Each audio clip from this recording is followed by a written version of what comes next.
Tanpa ragu-ragu, sang master memasukkan bungkusan tanaman yang baru dipotong ke dalam kolam lumpur untuk direndam. Bunga-bunga yang sudah direndam seluruhnya ditarik keluar dan ditempatkan di tempat yang kering, hingga kering selama lebih dari 3 hari. Setelah kering, saat lumpur memadat, semak-semak juga berubah warna dari hijau menjadi kuning layu. Keadaan ini merupakan waktu yang tepat untuk membuat suatu benda perlahan-lahan hilang. Barang ini digunakan oleh setiap keluarga di musim panas ketika saya masih kecil. Sebelum membuat, letakkan brush di atas vibrator dan kibaskan lumpur kering di atasnya. Karena lumpur dapat menyerap kotoran dan debu pada permukaan semak dengan sangat baik, maka kotoran dan debu tersebut akan berjatuhan bersama lumpur, sehingga membuat semak menjadi lebih bersih. Kemudian, setelah sang master menumbuk semak-semak yang telah diproses dengan rapi, ia menaruhnya di atas alat dan memotongnya, menghilangkan bagian-bagian kasar dari akarnya. Alur yang rusak di dalamnya juga perlu dibersihkan dan dihilangkan untuk mencegah produk jadi pecah karena panjangnya yang berbeda. Jadi setelah melihat ini, sudahkah Anda menebak apa yang dibuat oleh masternya? Setelah semua terburu-buru disusun dengan panjang dan panjang yang sama, bahan sudah siap, dan produksi sebenarnya baru saja dimulai. Sang master kemudian menempatkannya di mesin rajut.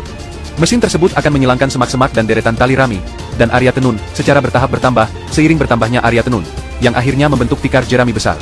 Namun, ini hanyalah langkah pertama dari keseluruhan produksi. Kemudian potong alas jerami menjadi potongan-potongan panjang sesuai dengan panjang yang dibutuhkan. Lalu bersihkan dengan hati-hati, dan singkirkan gulma yang patah, agar permukaannya halus dan halus. Lalu sisihkan untuk menunggu. Mel Yuangkin. Pada saat yang sama, master di sisi lain, sedang menyebarkan tumpukan jerami kering di ban berjalan. Saat peralatan dimulai, jerami akan diangkut ke dalam mesin, di mana jerami akan dikompresi dan dibentuk dengan kuat sambil dianyam, dan dipasang menjadi balok jerami yang kuat dan kokoh. Kemudian balok-balok rumput yang sudah dibentuk tersebut, dipotong-potong berbentuk persegi panjang, sesuai dengan ukuran tertentu. Ini membentuk tikar jerami yang tebal. Dengan alas jerami ini, master kemudian dapat memasang reng sesuai dengan ukuran yang diperlukan pada salah satu tepi alas, dan memotong bagian berlebih pada bagian luar reng. Untuk mencegah alas jerami yang dipotong agar tidak berantakan dan berubah bentuk, pengrajin juga perlu menggunakan jarum dan benang untuk membungkus, dan memasang ujung-ujungnya, melalui lubang di reng, untuk meletakkan dasar yang kokoh untuk produksi selanjutnya. Dengan keahliannya yang terampil, semua penjahitan dan penggulungan telah selesai, dan seluruh jahitan disesuaikan dan dikencangkan dengan menarik bagian belakang, dan kemudian langkah produksi terakhir, dan terpenting dapat dilakukan, yaitu dengan meletakkan alas jerami sebelumnya secara mendatar, dan memasangkannya pada alas jerami, untuk menyusun keseluruhan struktur benda tersebut.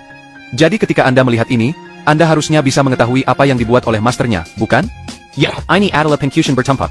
Untuk membuat permukaan paving halus dan lentur, ahlinya terlebih dahulu memasang alas jerami dengan penusuk besi di kedua ujungnya, dan memotong 2 perban elastis di sisinya, sesuai dengan panjang jerami. Matras, yang satu menempel pada yang lain, dan setelah menggambar garis jahitan pada matras terluar, sang master mulai menggunakan jarum dan benang untuk menjahit perban, matras jerami, dan matras jerami menjadi satu. Setelah menjahit semua sisi kiri dan kanan dengan cara ini dengan jarak jahitan yang hampir sama, Anda dapat membalik perban di bawah dan membungkusnya di sekitar sisi alas jerami, meletakkan selapis jerami di bagian bawah, dan melanjutkan menjahit lagi, sehingga keseluruhan tikar kupu-kupu lebih tahan lama, dan sekaligus lebih indah. Dengan cara ini, semua jahitan diselesaikan di bawah keahlian terampil sang master. Tikar kupu-kupu yang dibuat dengan pengerjaan tradisional ini, sudah selesai dibuat. Jerami dan jerami biasa, setelah banyak kerja keras para pengrajin, langsung berubah menjadi alat ajaib untuk menghilangkan panas dan pendinginan di musim panas. Saya harus mengagumi keahlian luar biasa dan kreativitas luar biasa dari sang master. Jadi untuk tradisional seperti itu, bagaimana penilaian Anda itu untuk metode produksinya?